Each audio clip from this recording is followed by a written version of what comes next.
je vais vous demander de vous présenter déjà dans un premier temps.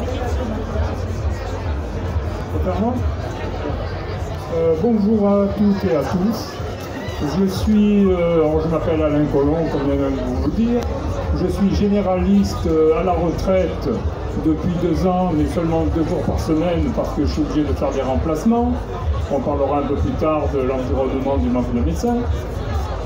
Et j'ai adhéré à une association en 2007 qui s'appelle la ZEP, Association Santé Environnement Provence.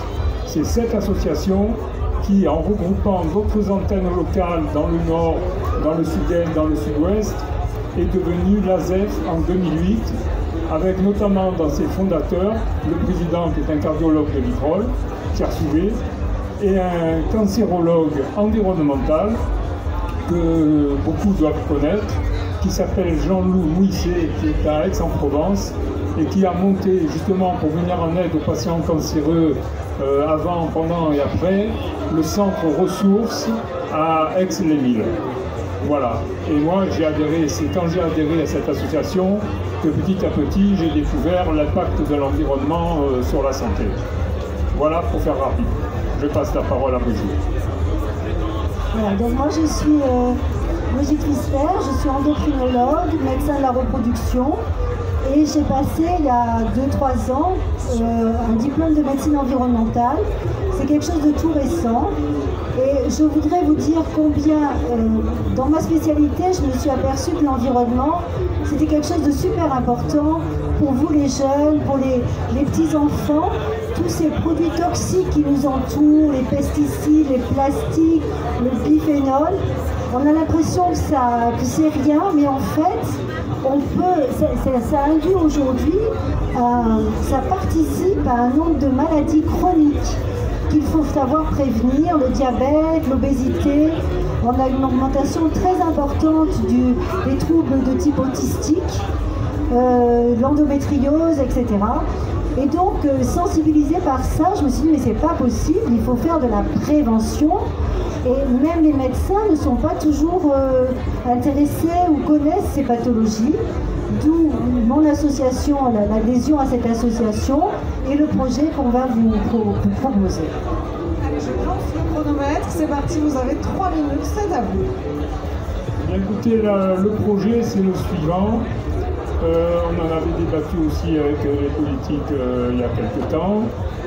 C'est d'inclure dans le cursus médical, mais dès la première année, la notion de santé environnementale. Actuellement, la santé environnementale existe uniquement sous forme de DU. DU, ça veut dire diplôme universitaire, qui est fait après les études et qui n'intéresse qu'un petit nombre. Et qui est, pour ma part, on vit encore trop l'environnement comme quelque chose d'extérieur qui nous impacte. Alors que l'environnement, c'est quelque chose dans lequel on vit. On voit l'impact sur la santé des polluants comme l'air extérieur, l'air intérieur. Brigitte vient de vous parler des perturbateurs endocriniens. Mais il y a aussi tout un environnement socio-économique dont il faut tenir compte. Et je parle notamment des problèmes de précarité. Si on veut avoir une consultation en médecine environnementale correcte dès le départ, donc avoir une sensibilisation, une imprégnation de l'environnement comme quelque chose qui fait partie de nous et de notre philosophie de vie, il faut que ce soit fait dès le départ. On ne peut pas aborder l'environnement uniquement comme tu vas changer telle ampoule électrique ou tu vas changer les bougies de ta voiture pour passer à l'électrique, etc. Non, non. L'environnement, ça doit être une philosophie de vie. Et dans les propositions, non seulement on a proposé, c'est l'impact le plus fort, que ce soit fait dès la première année médicale, mais on a proposé aussi une sensibilisation pratiquement dès la maternelle, dès le CP, dès qu'ils sont en âge de comprendre, tout simplement par une rééducation, on peut appeler ça comme ça, des petits gestes quotidiens d'hygiène. Voilà, on doit changer de paradigme si on veut y arriver. On vous a parlé de polluants.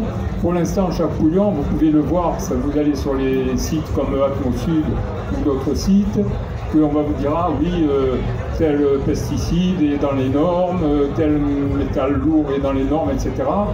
Mais on ne se rend pas compte de l'impact de ce qu'on appelle l'effet cocktail, c'est-à-dire l'impact de chaque polluant que l'on subit de façon conjointe.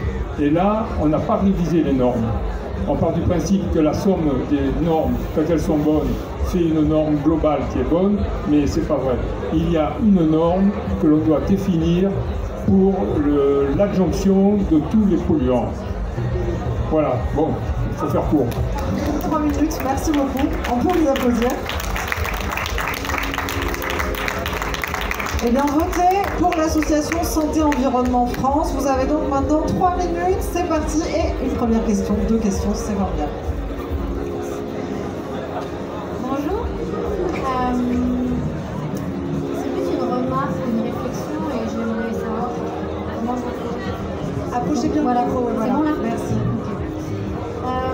Vous parlez d'éducation, donc à l'environnement. En fait, je pense à l'eau, par exemple.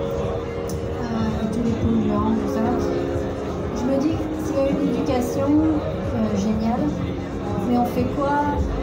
En fait, comment ça va se passer dans la tête des gens de se dire, je sais pas, mon eau du robinet, elle est dangereuse, mais du coup, il y a un coût, par exemple, pour avoir des fontaines filtrantes, enfin, le moyen personnel que chacun va mettre pour se protéger, cet environnement qui peut être toxique. Du coup, comment faire pour, certes, je me dis, on va éduquer, et après il y a des moyens financiers, tout le monde n'aura pas les moyens, comment faire ça? C'est l'impact dont je vous parlais, et il est évident que vous parlez de l'eau. Bon, moi personnellement, même les néphrologues, l'eau, si on la voit telle qu'on l'a actuellement, l'eau du robinet est suffisamment de qualité. Les eaux en bouteille partent pour être de meilleure qualité. Mais si on pousse les choses dans leur côté un peu utopique, on a retrouvé des traces de pesticides dans des eaux minérales. Bon, donc il y a des eaux, l'eau n'est ni bonne ni mauvaise, elle a une qualité nécessaire pour notre organisme, à condition d'en boire normalement, mais à condition aussi d'avoir un système organique qui dont la voirie est éduquée. Et là, il y a une inégalité. C'est-à-dire qu'on peut faire beaucoup d'éducation à l'environnement pour diminuer les risques. On parle de diminuer les risques, hein, on ne parle pas de 100%, mais on n'aura jamais, enfin jamais, j'en sais rien, hein, peut-être dans 3000 ans, mais le profil génétique de l'individu qui va faire dire, toi attention, la petite dose est néfaste pour toi, alors que pour l'autre, non. Regardez ce qui se passe avec le tabac. Vous avez un tas de patients qui fument 2 paquets par jour qui n'auront jamais de cancer, et l'autre, pour une mal aux cigarettes une fois dans une soirée, il faut un cancer. Bon, je veux dire, il y a là...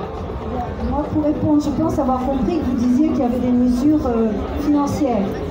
Et donc, moi, ce que je pense, c'est que, en commençant par l'éducation, nous avons rencontré plein de jeunes aujourd'hui sur les stands qui faisaient des études d'environnement.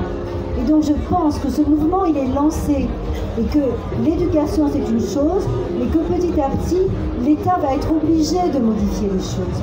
Parce qu'il y a un courant qui se fait aujourd'hui, comme on le voit aujourd'hui sur les cosmétiques, qui auparavant étaient des produits complètement toxiques. À cause du consommateur, on est arrivé à modifier doucement les choses. Donc moi je suis optimiste, on éduque et ça va suivre. Merci à tous les deux. Le temps est écoulé déjà, merci pour votre proposition. Et donc votez aussi pour Association Santé Environnement France. Je vais demander maintenant à Clash,